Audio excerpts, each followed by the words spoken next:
Coke was the biggest loser in the Dow. Shares fell nearly 4% and are down almost 10% so far this year.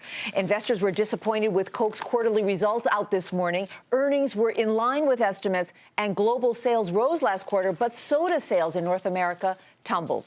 The news reinforced a nasty truth for Coke. Fewer Americans are drinking sugary sodas, opting instead for healthier drinks. Now, yes, Coke does make some of those too. Dasani purified water, vitamin water, Powerade drinks, Minute Maid and Odwalla juices, and Honest teas. But the sweet, bubbly stuff is still the company's bread and butter, and that's a big problem for Coke, and the company knows it. Well, joining us now to talk more about Coca-Cola, a key Dow component, is Dan Veru. He's Chief Investment Officer at Palisade Capital Management. Dan, welcome. Good to have you in the studio with us this evening. Would you be a buyer of Coca-Cola at this price? If not, why not?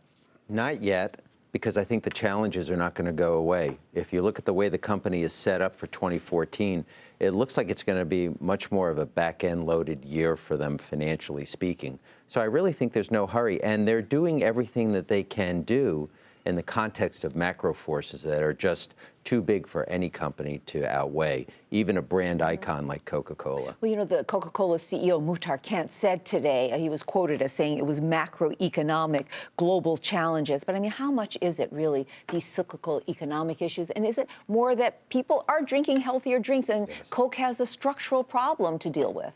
The way I see it, you know, they didn't, in the U.S., Diet Coke was actually problematic for them because people are, as you say, are opting for more healthier choices, even though, you know, there's no calories in Diet Coke.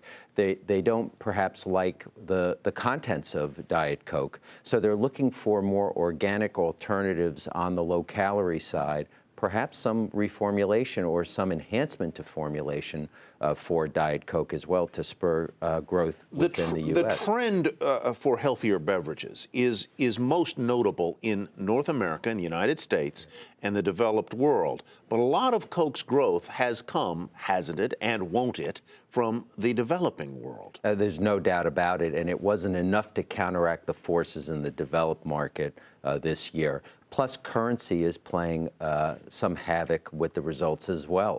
And those stronger dollar hurts them. And those emerging market currencies are difficult to hedge against because those markets are not liquid enough. You could certainly hedge against euro exposure given the size of the euro, but you can't in some of these emerging markets. So let me go back to what I asked you. The first part is that, does Coke really have to change its business model? You look at a company, its competitor, Pepsi, besides the sugary drinks, it also has food and snacks and all of that. I don't know if that's the solution for Coke, but do they have to change their business model? Well, I don't know if they have to change their business model, but they definitely have to think out of the box or out of the can, if you will.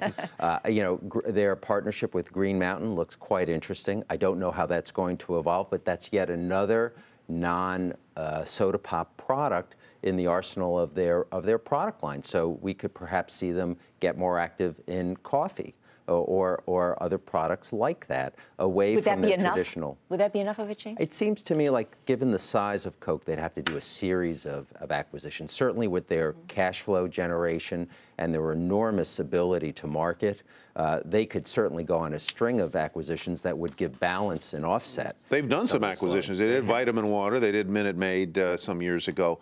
What would it take for you to turn positive on the stock? Tyler, we're in an environment like now where the market is paying for growth stories. I mean, look at some of the great growth companies this year, how well they've done.